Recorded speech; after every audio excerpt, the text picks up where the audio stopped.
Bible में लिखल बा, ऐसनो रास्ता होखे त आदमी के बोझ लागेला, मगर आखिर में मौवतिये मिलेला। ए घड़ी आप जिंदगी का राह देखा तनी। ई कार्यक्रम मौत से जिंदगी की ओर आपके ले जाए बदे हवे। कृपा करके देखी, सुनी, ताकि परमेश्वर आपकी जिंदगी का रास्ता बतावे वाला ठहरस। यीशु का नाम सुखदाई, भजन करो भाई, ये जीवन दो दिन का। यीशु का नाम सुखदाई, भजन करो भाई, ये जीवन दो दिन का।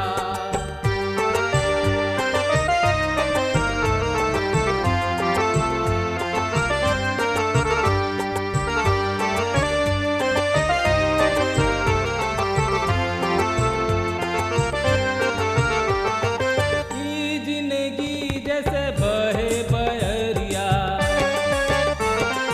ई जिंदगी जैसे बहे बहरिया, ई नहीं माँ उड़ी जाई, भजन करो भाई, ये जीवन दो दिन का। यीशु का नाम सुखदाई, भजन करो भाई, ये जीवन दो दिन का।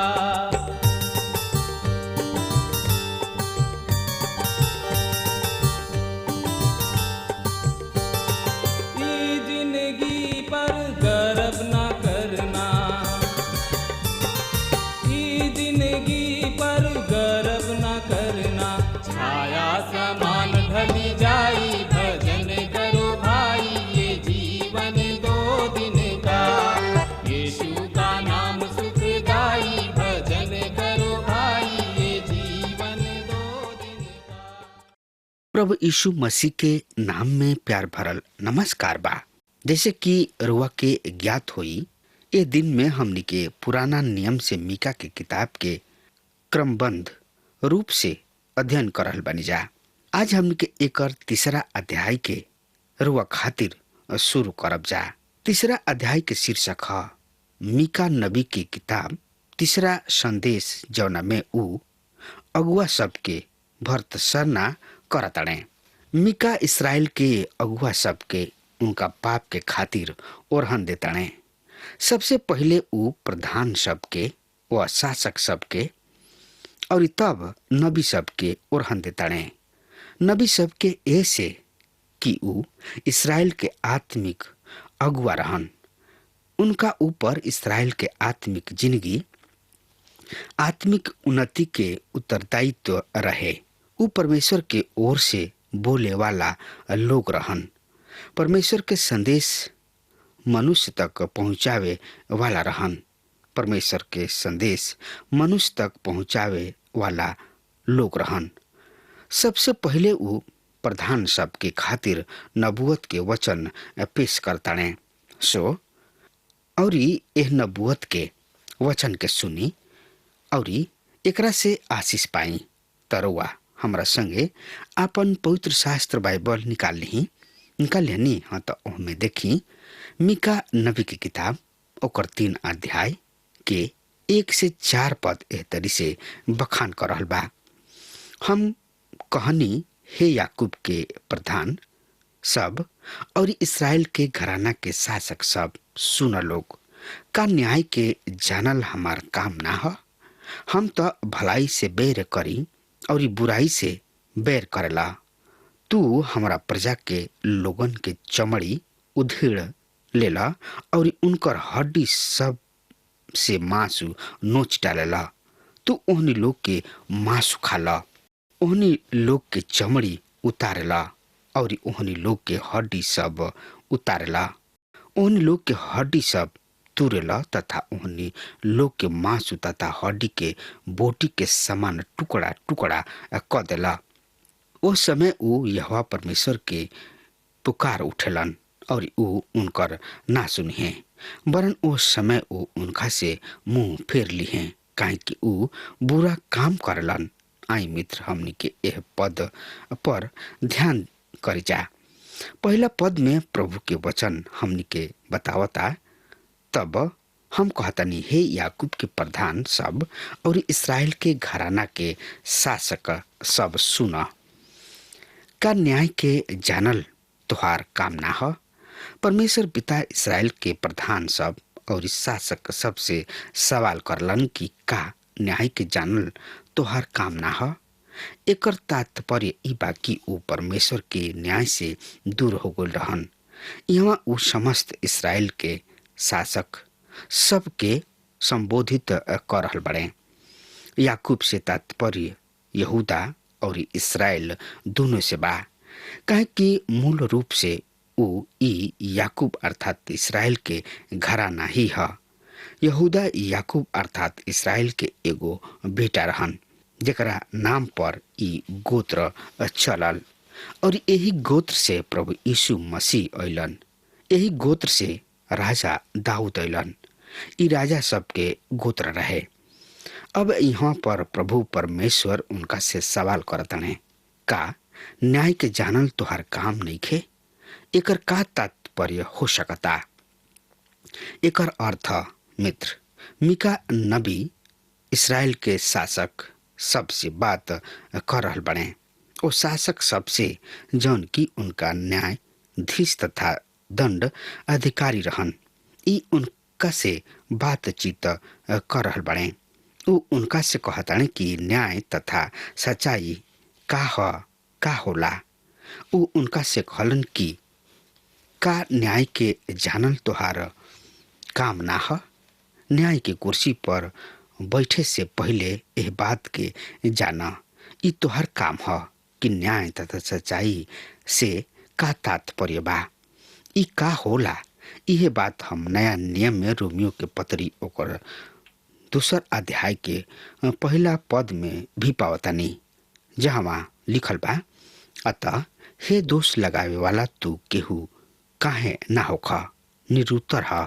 काहे कि जौना बात में तू दूसरा पर दोष लगावेला वही बात में खुद दोषी ठहरावताड़ा। काहे कि तू जवन दोष लगावेला खुद ओसे ही काम करलन। पुराना नियम में मीका नबी इस्राएल के शासक सबसे इहे बात कह रहल बड़े। ऊ उनका दंड अधिकारी सबसे, न्यायाधीश सबसे इहे कह रहल बड़े कि तोहनी लोग खुद ओह बात के दोषी हवा जेकरा विषय में तू दूसरा सब पर दोष लगावतड़ा। तोहनी लोग न्याय के सीखक कि न्याय का ह, सच्चाई का ह। यही से मिलत जुलत एगो घटना हम 2 सामुएल के 12वां अध्याय में पावतानी, पर ऊ ए घटना ए संदर्भ में नइखे।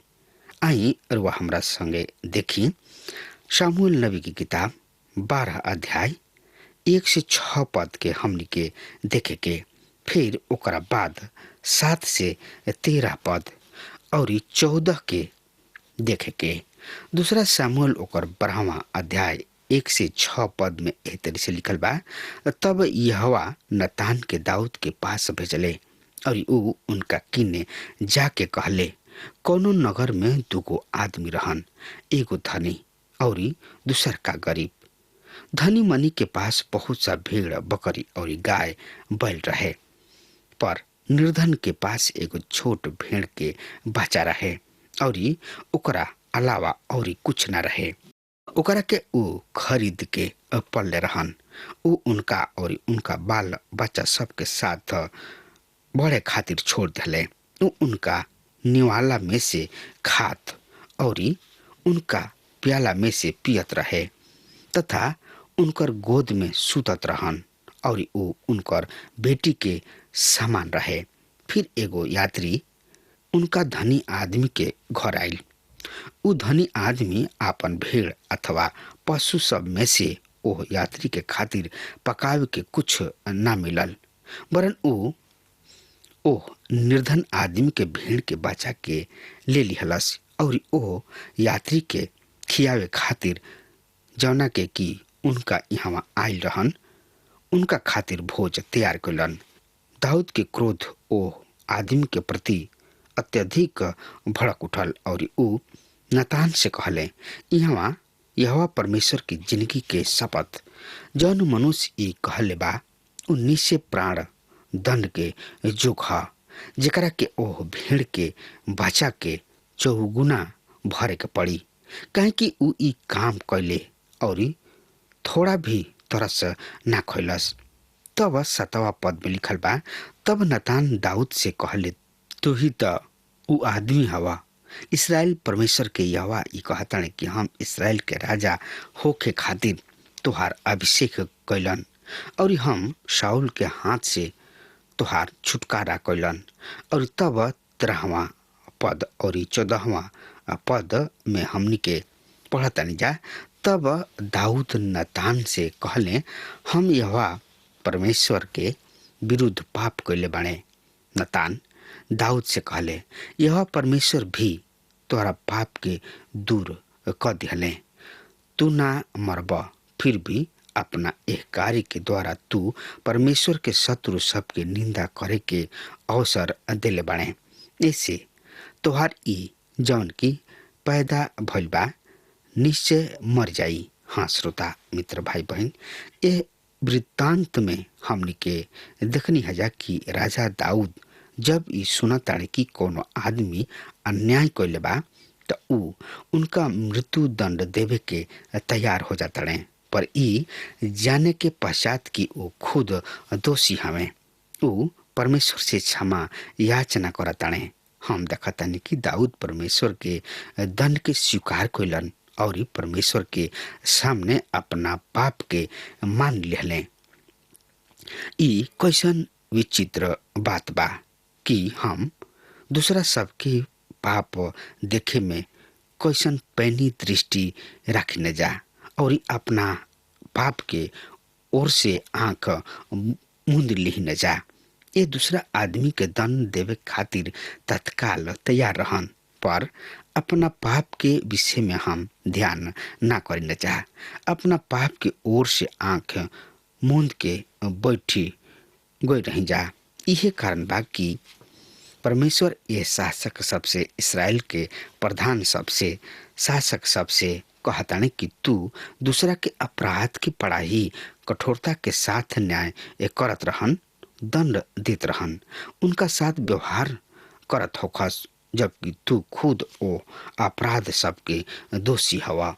हाँ श्रोता मित्र भाई बहन, ये बात हमरा और रउआ ऊपर भी लागू होता। ये खुद के जांची देखी, का हमनी के व्यवहार इसराइल के ये शासक सब जैसन त नइखे? का हमनी के निज बात पर दूसरा सब पर दोष लगाई न जा? का हमनी के खुद उनकर दोषी त ना ही जा? अपराध, भ्रष्टाचार, डकैती, बलात्कार, अवैध अनुशासनहीनता काहे बढ़त जा रहल बा? कारुआ एकर ऊपर विचार कब कइले बानी? मित्र, ई ऐसे बढ़त जा रहल बा काहे कि जनता खुद सरकार व सरकारी अधिकारी सब व राजनेता के ये समस्त अपराध सब के दोषी पावेलन। कलिसिया में भी अनुशासनहीनता और अधर्म के बढ़े के कारण भी इहे ह। तब जौन की सामर्थ्य होला उहे जीत जाले। यहाँ ऊ कहावत ठीक बैठता कि जेकरा हाथ में लाठी बा भैंस उहे हाँक के ले जाला। हाँ मित्र, इसराइल के शासक अर्थात न्यायाधीश तथा दंडाधिकारी खुद अपराध के दोषी रहन, पर प्रजा के दंड देवे में बड़ा कठोरता व फुर्ती दिखावत रहन। न्याय करे खातिर मनुष्य में एगो चरित्र के जरूरी होला। जी हाँ मित्र, न्यायाधीश एगो चरित्रवान आदमी होत रहन। जब तक उनका किने चरित्र नइखे उ न्याय नइखन कर सकत। मीका इसराइल के प्रधान सब से कहतणे, तोहरा ई जाने के जरूरी बा, तू दोषी के दंड दिहला पर तू खुद दोषी हवा। तब दूसरा पद में हमनी के पवतानी जा मीका नबी के किताब के 3 अध्याय के 2 पद के देखी। यहाँ एह तरी से लिखल बा, तू जवन की भलाई से बैर और बुराई से प्रेम करला, तू हमरा प्रजा के लोगन के चमड़ी उतारला और उनकर हड्डी सब से मांसू नोच डालेला। हाँ मित्र, ई कैसन भयंकर स्थिति है। ई अन्याय और क्रूरता के चरम सीमा है। इसराइल के प्रधान कौना बात के दोषी हमें? मीका एह पद में स्पष्ट करतणे। पहला बात के बतावतणे कि तू भलाई से बैर और बुराई से प्रेम करला, तू ए बात के दोषी हवा। मीका के समय के शासक व अगुआ सही में भलाई से घृणा और बुराई से प्रेम रखत रहन। मित्र, संभवतः रुआ सोच रहल होखब कि हमनी के इसराइल के एह बात से का लेबे देवे के बा, हमनी के एह बात से का लाभ हो सकता। यदि इसराइल के प्रधान एह बुराई सब के दोषी हमें, ए अपराध के दोषी हमें, तो उनकर कथा सुने में हमनी के एक का लाभ। हाँ मित्र, परमेश्वर पिताजी अपना पवित्र वचन में ये बात के हमनी के शिक्षा के खातिर रखल बने। ये समस्त बात के द्वारा हमनी के परमेश्वर के परिदृश्य के उनकर दृष्टिकोण के पहचानेलन कि बुराई के प्रति, अपराध के प्रति और दुष्कर्म के प्रति परमेश्वर के का दृष्टिकोण बा। परमेश्वर उनका साथ ऐसन व्यवहार करताने। हमनी के यह बात के यह अध्याय के द्वारा जान सकतानी जा और अपना जिंदगी में सुधार कर सकतानी जा, काहे कि परमेश्वर के व्यवहार परिवर्तित ना भइल और ना होई। परमेश्वर आज भी बुराई और पाप के साथ, अधर्म के साथ वैसे ही व्यवहार करलन जैसे कि ऊ इसराइल के प्रजा के साथ कैलन। ऐसे ई बात हमनी के शिक्षा और चेतावनी देवे खातिर दिहल गइल बा, ताकि हमनी के आए वाला दंड से बच सकी जा। परमेश्वर पिता इसराइल सब के शासक सब के ए बात के दोषी ठहरावले कि तोहनी लोग भलाई से बैर और बुराई से प्रेम करेला। ए तरीके लोग ना तो ओ समय उत्तरदायित्व के खातिर उपयुक्त रहे और ना ए समय खातिर। ऐसा लोगन के उत्तरदायित्व ना होके के चाहिए, काहे कि ऐसा शासक व अगुआ जनता के साथ न्याय ना कर सकेला। मित्र, यदि कोनो सरकारी अवसर, कोनो मंत्री अथवा कोनो न्यायाधीश अपना मेहरारू के साथ अविश्वासता के दोषी है, उनका साथ धोखाबाजी करलन, त का ई आदमी अर्थात ई न्यायाधीश ब्याह संबंधी नियम बनावे खातिर उपयुक्त आदमी हो सकेलन? का ब्याह संबंधी आदमी सब के उचित न्याय कर सकताने? का अंधा के राह दिखा सकता? का दोषी आदमी दोषी के दंड दे सकता? हमरा विचार से ई श्रोता मित्र भाई बहन संभव नहीं हो सकत। वर्तमान नैतिकता के धजिया उड़ावे के आरोप वापस कानून व्यवस्था बनावे वाला के ओर ही जाता। परमेश्वर मीका के समय नेतृत्व के एक और दोषी ठहरावले, जैसे कि मीका एक किताब में सरकार के परमेश्वरीय दर्शन पेश करे चाहताने, जेकरा खातिर व्यक्तिगत तथा नेतृत्व के उत्तम चरित्र होखल बहुत ही जरूरी बा।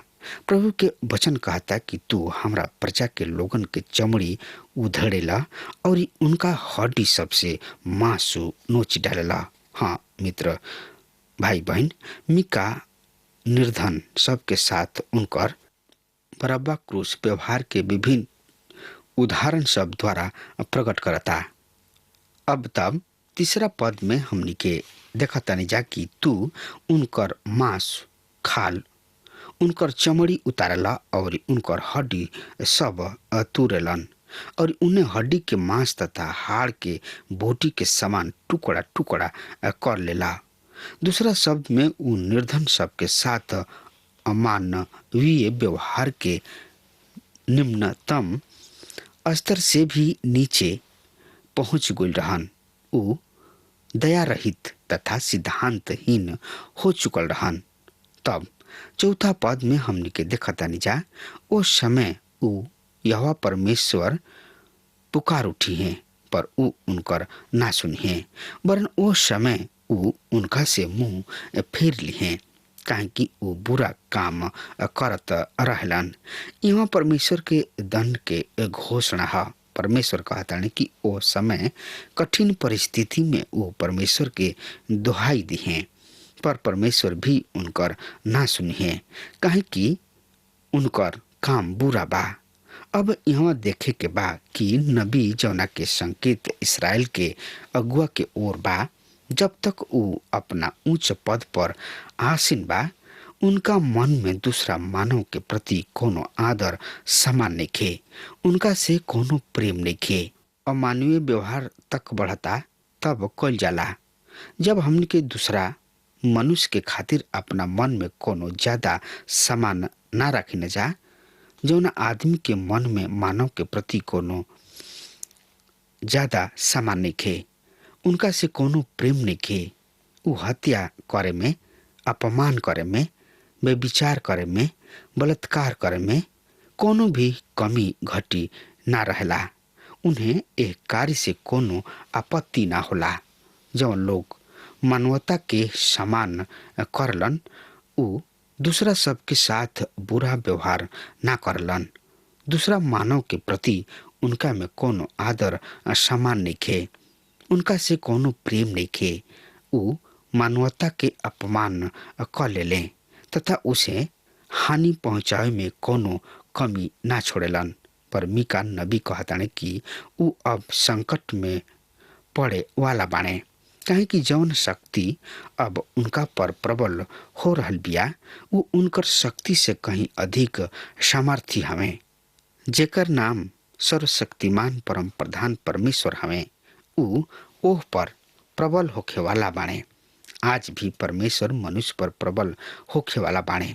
उ सर्वशक्तिमान हवे। उ मनुष्य के हर एगो काम के जवाब देवे वाला परमेश्वर हवे। प्रभु के वचन कहला कि उ परमेश्वर के पुकार उठी हैं, पर यहोवा परमेश्वर उनकर ना सुनी है, वरन उनका ओर से मुंह फेर ली है।